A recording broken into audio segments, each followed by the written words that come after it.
Hello, thank you for joining me today from my log cabin in Wyoming in the mountains. It's very beautiful here. Today I want to dive deeper into the subject we talked about during my last video recording, which is how your worry zaps your health and what you can do to transform it.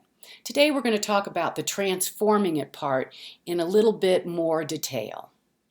So I want you to think about a time in your life in which you didn't need to transform worry. Think about a time when you were feeling good and confident about your goals and about how to go about achieving your goals.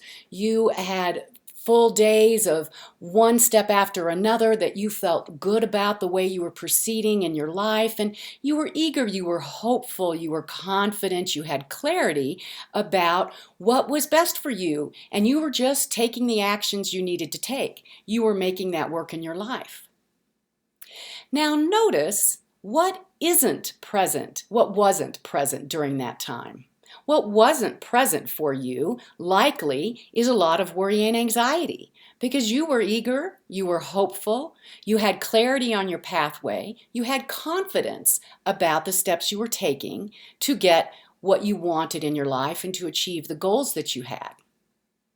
So the worry wasn't there for you, it wasn't tugging at you. Well, the same process can take place even when you have concerns and you're having struggles and challenges and difficulties in your life. So you can proceed with challenges and difficulties that tug worries at you, and you can proceed with those in a way that calm the worries. Now remember in our last video that calming those worries is particularly important for your health. So not only does it make you happier and it helps you achieve your goals in life, to be more confident and to have clarity on how to proceed, but it is better for your health. The cells in your body do not receive signals of danger, which is what your worry and anxiety signal to those cells. Instead, the cells in your body receive signals when you are calm and confident in how to proceed. The cells in your body receive smooth, evenly spaced, predictable spaced waves, and because they're calm and they're predictably spaced, and the way the molecule spins and the shape of the molecule communicates to the cells in your body safety. So the cells can function at their highest, healthiest ability, and you can be your healthiest self. So let's look though at let's take a deeper dive into really getting that confidence and that clarity where the worry tugs just kind of dissolve. Now the confidence and the clarity comes from tapping into your intuition. Now your intuition, those are very real emotions that are just as real as your, say, adrenaline fear emotions. Your intuition emotions, they have waves of subatomic quantum energy at work, and intuition speaks to you in a very calm, clear way, meaning it communicates to you. You will know when you're in touch with your intuition when it's calm and clear. That means the waves are smooth, evenly spaced, predictably spaced, and they can easily sync with similar other waves of similar energy. Now, when those waves get in sync with similar other energy, they share encoded information and they receive a boost, a spike up in power. That boost, that spike up is like this recognition. That is your intuitive guidance saying this is a match. This is what you are wanting. So pay attention to that boost in energy, that boost which is that's right, that boost which is a clear knowing. That boost, which is an idea you hadn't had before, and you say, I'm going to pursue that idea. That boost, which is a moment of inspiration to do something or check something out. And that boost that says, this is right for me.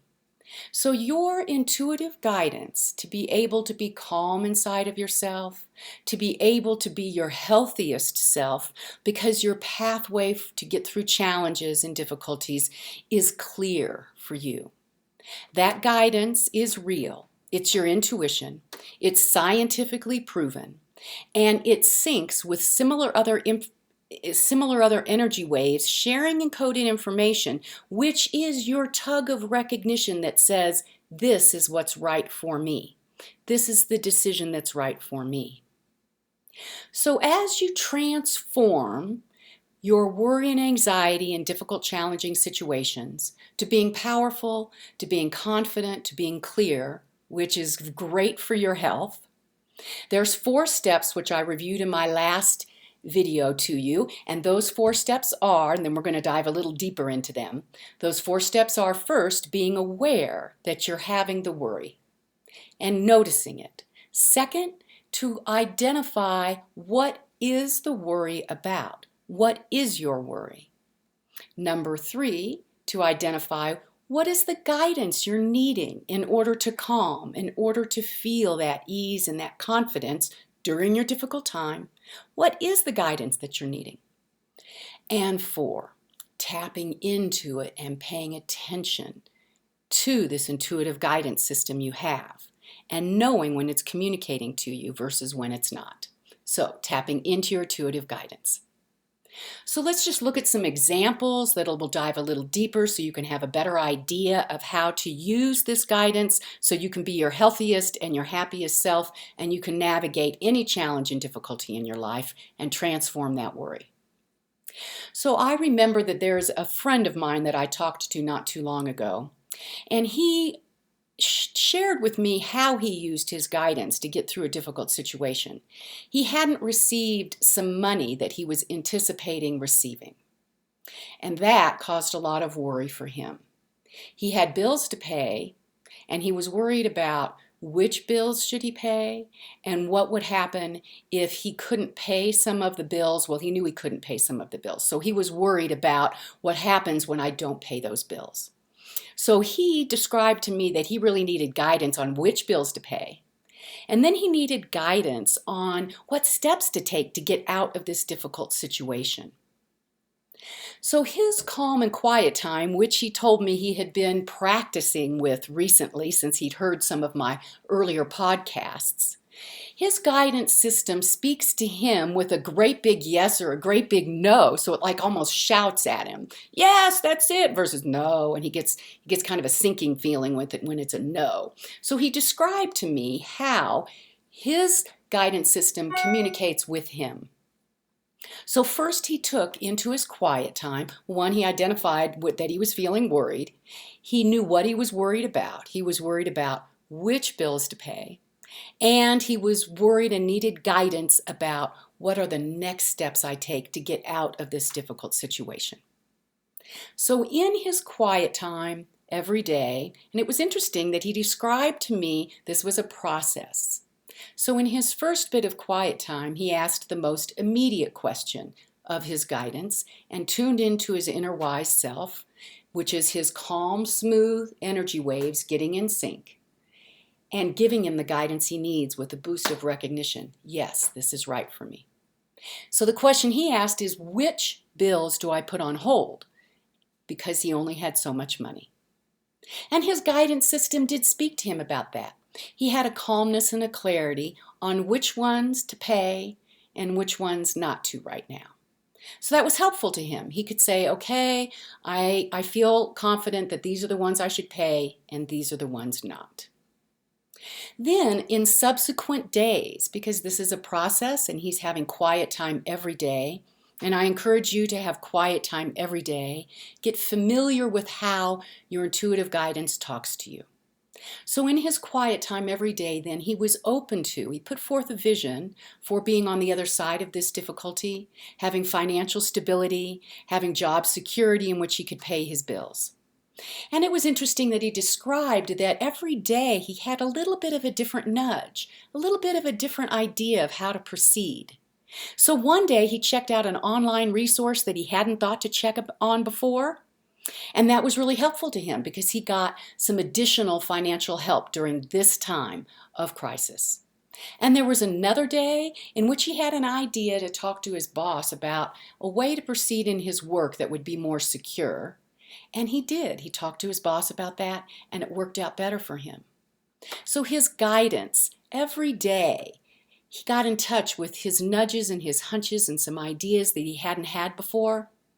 And then he calmly and quietly checked in, double-checked, is this right? Should I proceed with this? And he got his answers, yes or no, that's right, or don't. Now, I had an experience one time when I had a big worry, and this was back when I had my publishing company, so it was several years ago. And I remember I was worried about how to conclude a very large publishing project with a large pharmaceutical company that had purchased a great deal of material from me. And I had a particular employee, and I thought, I think that employee would be a good project manager, a good match for how to take over this project and get it across the finish line. And I thought this was a good solution. I was all confident about it. I was feeling good about it.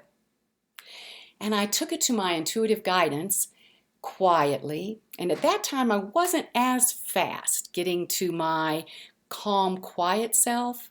At that time, I really had to take a good 10 or 15 minutes to pay attention to my breathing. That's a strategy that I use regularly. I really pay attention to my in-breath and my out-breath. And when I focus on that, everything calms down. My mind calms and clears, and my body calms. I can feel my heart rate going down. I can feel the tension leaving my body, and I can feel myself becoming more quiet. And that's what you're going to look for when you are getting in touch with your intuitive guidance. You are going to find your ways. You are going to perhaps listen to music. Maybe you're going to journal. Maybe you're going to use some meditation strategies. Maybe you'll use what I used, which is the breathing, paying attention to your breathing. Maybe you'll take a walk in nature. That works for me very well. My whole system calms down, and I can be so clearly in touch with my intuitive guidance when I'm quietly walking in nature. So find your ways to be calm and quiet so that you can get in touch with your intuitive guidance. So this particular time when I was wondering about, well, should I proceed with this idea that I think is a good idea about who to put in charge with this project and how to achieve this very large business project I had to get across the finish line, I took that question to my intuitive guidance with this vision of putting this person in charge of that, and I got a no. So my no is kind of a yucky feeling that's low and dark, and that's my no. And my yes is a kind of a higher energy, happier feeling. That's my yes. So I got a no. And I had thought I had such a good idea. I was like, well, this is perfect solution. And my intuitive guidance says no. And I'm like, no, what do you mean no? So I had to say, well, then what? What? So then I got quiet again. And a vision came to my mind of a different solution. It was putting that person into a different role altogether and bringing somebody else into a different role that I hadn't conceived of. So it was just a different solution. And then I thought, wow, okay, I hadn't thought about that. That was a new idea. So then I asked again, quietly, while I'm still in my calm place, is this what I should pursue? And I got a yes. So for you, it's important, practice to know what is your yes and what is your no. How is it that you know what your intuitive guidance is? One strategy that I often use to help people know what their yes and their no is so that they can be calm and they can transform worry into being confident about how to proceed is I ask people to pay attention to when they ask their intuitive wise self a no question. What does that no feel like? You already know the answer ahead of time, so ask yourself a no question. So for example, you could say, my name is Gertrude. Is that right? Now you know that's wrong, unless your name is Gertrude, then you pick a different name. So that is a no. What does that no feel like inside of you? Is that no a pit in your stomach? Or is that no a great big no? Or is that no just kind of a increase tension? Or is that no just a calm, low feeling? So what is your no? How is it that you know when that's a no? And conversely, ask yourself a yes question. You say, my name is, and fill in your name. Now that's a yes question. How do you know a yes? Now if that's a little too easy and you say, I can't feel anything on that because that's a yes, ask yourself a harder yes question that you know the answer is yes. And how does your inner wise self say yes to you. So very important to get familiar with how your guidance communicates with you so that you can use it to transform your worry. I had a woman call me not too long ago, and her husband had recently received a diagnosis of Alzheimer's. Oh, now that just hurt her heart, hurt my heart to hear. That is worrisome and tugs at you from a variety of places of difficulty. One, how does she be supportive of her husband and help her husband? She also described feelings of feeling overwhelmed and frightened about how to manage this now new large difficulty in her life. And on top of that, she had worries about what does this mean for her? What does this mean for her life? She's had a quality of life up until this time that now is likely to be different. And that caused worry for her. So she had lots of things in which she was needing her own calm, quiet knowing of what was right for her and how to proceed in order to calm the worry and the anxiety so she could be her healthiest self and her happiest self with this difficulty. This difficulty is not one that was going to go away. So how does she get through the difficulty in a healthy and confident and happy way? So she and I have touched base over the times and over the weeks, and she's calmer and happier now. It's still difficult. It's still challenging. And every day she has to have her quiet time. And she's gotten in touch with ways in which she can be helpful to her husband, ways in which she can make it easier for him to navigate this new challenge. Most importantly, though, she has asked her guidance. She has identified her worry about how she can be happy with this change that is a downward slope of her husband's abilities, her husband slowly losing his functioning, and her with this worry that she's going to get her own life kind of lost in the caretaking of her husband. So she has had to be very intently focused on how am I hearing my internal guidance. So this is a skill that's increased for her. And she has described to me so much thankfulness for the calmness it brings her. Some days she has some ideas and knowing that she needs to reach out for help. She needs to arrange some additional resources. And it's okay for her to have that additional help and those additional resources. So she is getting in touch with what are her own limits for caretaking, and when does she need additional help? And of course, how can she do that in a way that she feels good and useful and supportive of her husband, and supportive and caring and taking care of herself? So her guidance has helped her with all of those things. Now, there is another person of mine I am recalling from back in when I did counseling, and I would see people regularly for counseling sessions.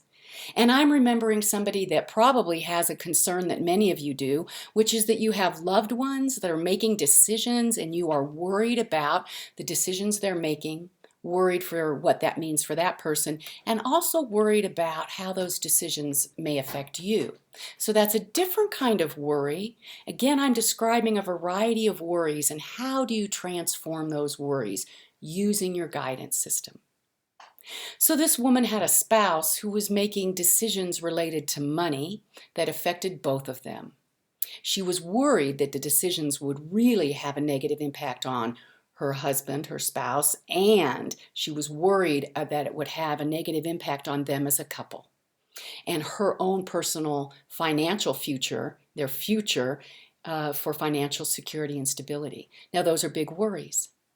So she needed guidance. When she got in touch with what her worries were, she had several. And again, I encouraged her to just look at one specific piece of guidance that she wants at a time so that she can calm down and not tackle the whole thing, because there were a lot of questions in that.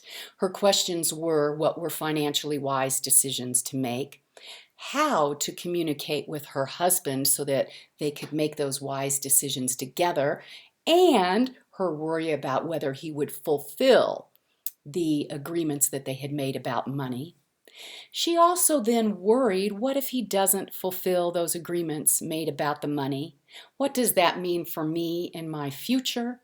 Do I have limits about that? She asked me. She asked herself when we were talking. So there's many layers to the worry that we have. And I again encourage you, as I encouraged her, to get familiar with how her inner wise self talks to her, how she knows when those smooth, calm, purposeful, clear waves of knowing are communicating with her. So she had a process, again, much like my friend who didn't have money come in the door that he thought was coming in the door. This woman had a process.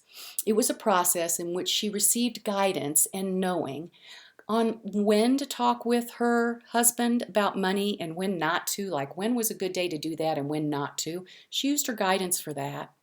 She used her guidance for how to approach the conversation. She used her guidance for feeling clear about what commitments to ask of her husband. And then she still had a worry, well, what if my husband doesn't follow through with those commitments? Then what? So on another day, another quiet day, she asked her guidance, do I have a limit on that when I am going to say no and face some big decisions about perhaps leaving my marriage? So as she got in touch with her intuitive wise self, she knew she had the ability to face that big question when the time came. But this particular time, she was working through other phases with her guidance of how to solve this problem. And she got, with that question to her guidance, not yet, not yet. And she knew she could get that guidance as she needed it in the future if needed. But right now, she was attending to the everyday tasks and steps she could take to transform this worrisome situation about money decisions being made by her spouse, and how could they do that differently together.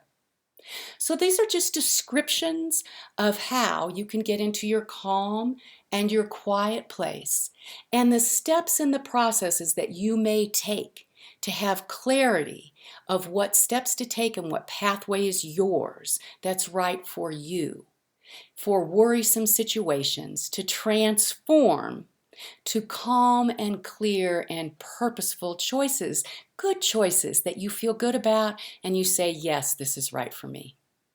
That allows worry to transform, and worry that's unhealthy for your body, unhealthy for your happiness. And you can transform that to being quietly purposeful and knowing you are taking good steps and making good choices for how to get through your difficulties. So I hope this is helpful for you. I say thank you for tuning in with me. And please tune in to next month's podcast, where I'll have more tips and strategies and advice for helping you on your pathway and working your power. So here's to shifting your emotions and living your most powerful life.